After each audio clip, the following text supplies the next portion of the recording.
Welcome back to the 10-minute round. We've got a good one for you today, folks. It's International Fight Week. UFC 317 is coming at us from the T-Mobile Arena in Las Vegas, Nevada. We've got a card here that is more stacked than the pantless lady that was found in John Jones's car. Let's not waste any time. Let's get right into it. The main event at UFC 317 is for the vacant lightweight title. We have former 155-pound champion Charles Oliveira taking on the 145-pound king, the former 145-pound king, Ilia Topuria. And boy, oh boy, is this one going to promise some violence, folks. Topuria is coming into this one as a heavy favorite, as he should. The Georgian Spaniard just came off of knocking out two of the greatest featherweights to ever do it, Max Holloway and Alexander Volkanovski. Charles Oliveira and Ilia Topuria are both fighters who like to come forward. They like to lead the dance, and whoever does that in this fight, whoever gets to set that rhythm, is going to be the man that walks out with that belt. When these two guys meet at the center of the octagon, it's going to create a car crash, and only one of them can be the one that runs away on foot and threatens the lives of police officers later over the phone. And I believe Ilia Topuria is going to be the one that does that. He's more defensively sound, he's more accurate, he's got big power. For my money, I think Ilia Topuria is going to knock out Charles Oliveira within the first 2 rounds. Look, Charles is an all-time great, but he's also extremely hittable. He gets dropped a lot, and his go-to move when he gets hurt is the butt scoot. He falls back, he welcomes people into his guard, and 99% of the time, fighters are afraid to jump in there because they know he's dangerous. I don't think that Ilia Topuria is going to be that guy. Ilia Topuria is a black belt himself. We've seen him go up against high-level grapplers. He's beat Ryan Hall. He's beat Bryce Mitchell. He was not afraid to grapple with them. But I think the real question in this one is Charles able to pull off an upset? Is Charles Oliveira going to be able to pull it off on Saturday night? There are ways where he can win. There are paths to victory for Charles Oliveira here. He is the bigger guy. If he can get into that body lock and take Ilia Topuria down and get top control, we might see Ilia Topuria in a place we've never seen him before. There's also the possibility that he can crack Ilia Topuria himself and get him hurt and get into a scramble. Charles Oliveira is no walk in the park. There is a very good chance that he can win this fight. And hey, this is MMA. Anything can happen. There's been plenty of fights where everybody gets together and hive minds their way into deciding that one thing is going to happen in a fight, and then come Saturday night, the exact opposite happens. Is that what's going to happen here?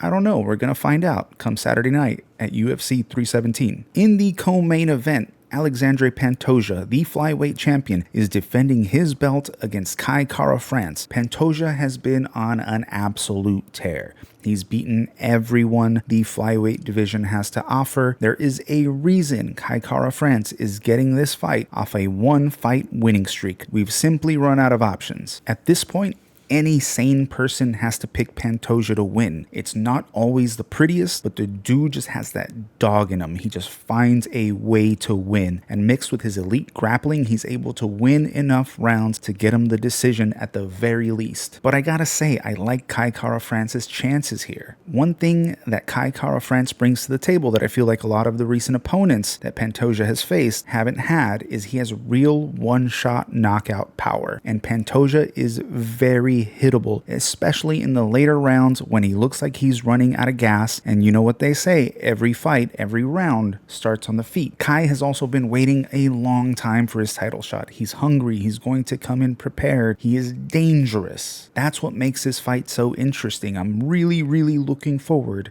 to this co-main event. For my money, I believe Kai is a live dog in this one. And look what we've got next. Our boy, the man we are always hyping up on this show, Joshua Van, is stepping up on short notice to take on Brandon Royval. Can you believe it? My God, the cojones on this man. How does he walk around? How does he make weight carrying those things around? This is a high-risk, high-reward move for Joshua Van and his team. But if Joshua Van can pull this off, the sky is no longer the limit for Joshua Van. But let's not get it twisted though. Brandon Royval is the most difficult fight that Joshua Van has ever had. He is the best fighter that Joshua Van has ever faced. Royval is no joke. He's been in there and he's beaten some of the best flyweights in the world. And Van is taking this one on short notice. He just fought a few weeks ago. But still, stylistically, I don't hate it. Van might actually be the cleaner striker here, and he has incredible takedown defense. There is a possibility here for Van that he can keep the fight on the feet and use his cleaner striking to take 2 rounds from Brandon Royval and get himself the decision win. It is a long shot, but it's not that crazy. The next fight on the card is just fantastic matchmaking. We've got 2 guys who've been at the top of the lightweight division for so long. We've got Benny Dariush and Renato Moicano. And stylistically, this just couldn't be a better matchup. It's an absolute banger. Both guys are incredibly well-rounded. Both guys are good everywhere. And both guys, kind of need to win this one. We haven't seen Benny since he lost in December of 2023. And Renato Moicano's coming off that loss to Islam Makhachev. Nothing to sneeze at. But let's be honest here. If Beneil Dariush does not win this fight, he is probably going to retire. I can't necessarily say the same thing for Renato, for Money Moicano, because my boy just likes to make the money. He likes to fight. But if he doesn't beat Benny, he's probably not going to make his way to a title shot again. All that being said, Moicano is the more active fighter. He's been in there more recently with better competition. I feel like he's going to take this one. I feel like this might be the last time we see Beneil Dariush in the cage. And finally, we have the exact opposite of the previous fight. We have 2 up-and-coming prospects facing off. One of them is going to get the win here and shoot up the rankings. The other one is going to have to go back to the drawing board. Payne Talbot versus Felipe Lima is fantastic matchmaking once again. This card it's so good. It's so good. These guys are the future of the bantamweight division. Payne Talbot is coming off what we call, quote unquote, his fraud check.